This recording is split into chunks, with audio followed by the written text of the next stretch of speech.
Welcome to Luca and Miguel. Enjoy the video. You start by validating the essentials.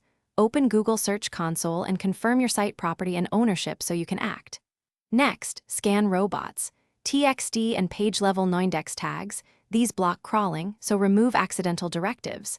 Then check server responses for key pages. Ensure you see 200 or 301 where appropriate. Finally, submit or refresh your sitemap and request indexing for priority URLs. Once done, give Google time to recrawl while you prepare deeper diagnostic steps. Now you dig into the middle of the problem. Run URL inspection on representative pages to see coverage status and a live render snapshot so you can detect blocked resources.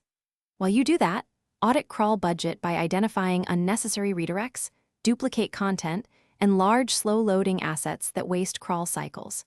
Make sure canonical tags and hreflang settings are correct. Fix structured data errors and mobile usability issues. After adjustments, request reindexing for fixed pages and monitor changes in Search Console. Finish by verifying results. Watch Search Console coverage and performance reports for rising indexed counts and falling errors, and confirm sitemap acceptance. Cross-check server logs to ensure Googlebot accesses key pages and to spot crawl frequency patterns. This tells you whether changes helped.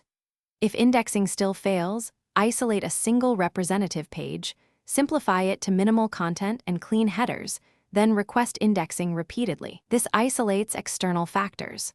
One troubleshooting tip: if problems persist, revert recent configuration changes incrementally to find the cause. Thanks for watching and please subscribe. It's the best investment you'll ever make.